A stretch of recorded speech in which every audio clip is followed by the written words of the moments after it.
Well, moving ahead now, Nigerians may get not too expensive internet services as the country is set to benefit from 1.2 billion pounds. That's more than 500 billion naira intervention fund, which the British government plans to give some countries to bridge access to communications.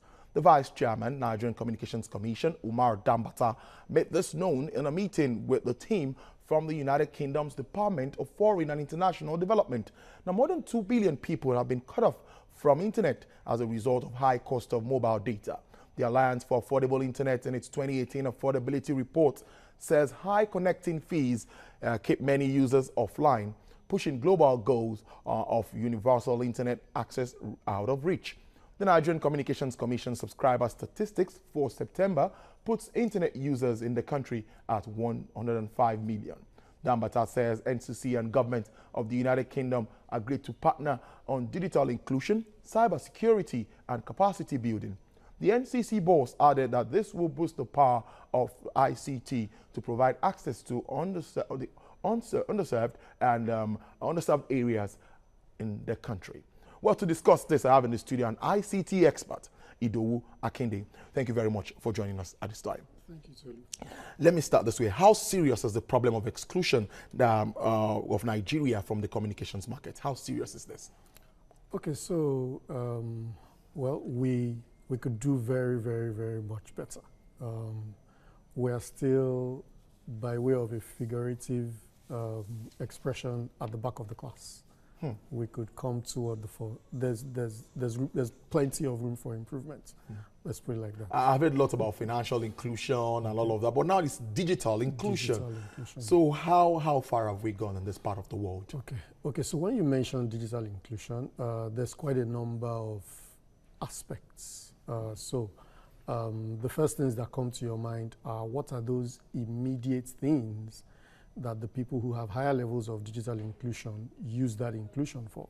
What are the ways by which they feel the impact of a higher level of inclusion? One, access to services, access to various services. Two, education. You'd be surprised how much of education today is digital, and how even increased access to digital services can help us leapfrog many of the problems that we have with education. Things like health, agriculture, emergency services, emergency and disaster notifications and relief, and all of these things.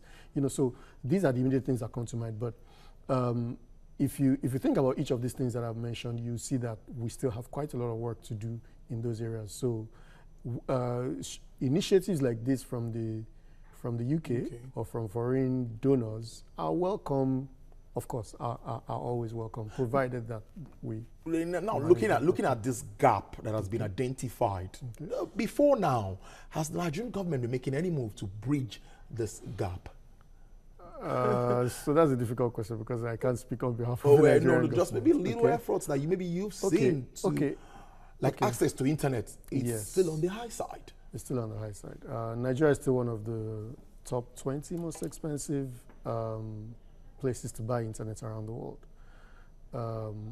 However, the problem with whether or not the Nigerian government has tried to bridge the gap is like the problem of intention versus outcome/result. So, given all of the rhetoric that we've heard, it does appear like the government is intending or has good intentions to bridge those gaps. But we haven't seen much on the streets, let me put it like that. Now, you just commended the British government now looking at this move to actually help address all of this. But many saying that also think that what do they also stand to gain? It's not looking like, what do they really stand to gain investing this amount of money? Okay, so the way these foreign aid work is that they usually use them as opportunities. Think of it as the CSR of the nations of the world. Okay, so where for companies, for corporate organizations within your local community or country, you would be obliged to carry out some service to your community think of nations now carrying out some service to the global community in favor of those other areas of the world, of the globe, that are not as privileged as they are. So think of it like that. However, the silent, not so obvious parts of that question are, do they just do these things for the paper? Is there a direct correlation, if you study the data over the decades, between the amounts expended as foreign aid to us in Africa, for instance, and whether there has been any improvement or not, over these decades?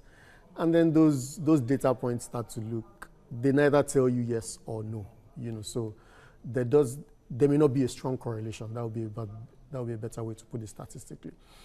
So it's difficult to answer that question, but one cannot refuse or one cannot say no to these things. I think that it just puts a greater burden on the receiver, okay, to try to be more participatory. Answer that question, but one cannot refuse or one cannot say no to these things. I think that it just puts a greater burden on the receiver, okay, to try to be more participatory, more engaging in the process of receiving these aids, so that we can be mindful and be deliberate about getting outcomes and getting deliverables out of these initiatives. Which remains very, very important. Now, some of the partners, we're talking about digital inclusion, you've talked about cybersecurity and capacity building is also something that was also mentioned, part of this agreement. Now, we've had issues around cyber crimes and all of that in this part of the world, and moves are there to checkmate all of this.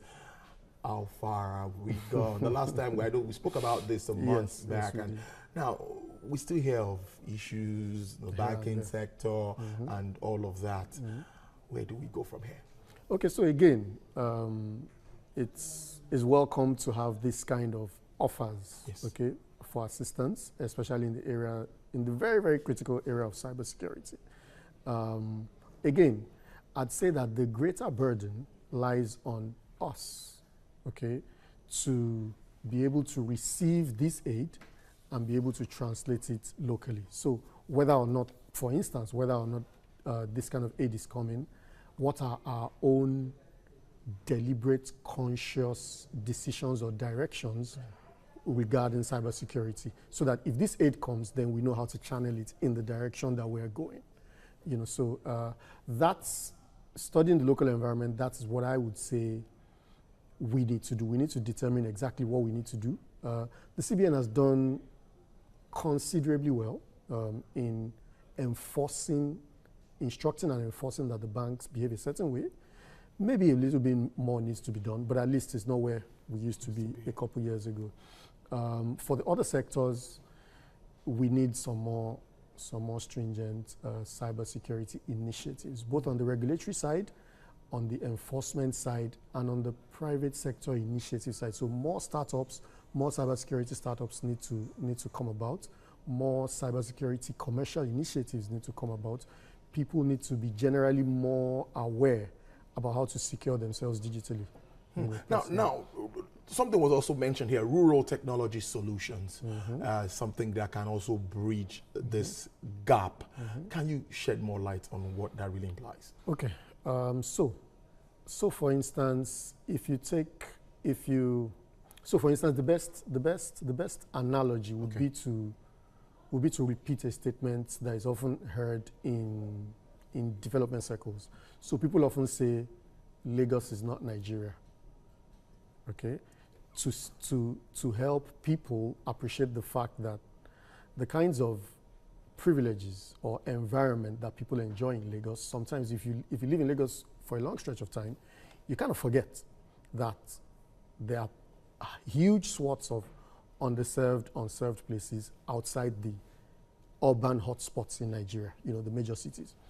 The concept I'm trying to allude is that usually the kind of infrastructure that we take for granted and depend on for daily life in Lagos, for instance, doesn't exist or exists at very, very poor levels in other places.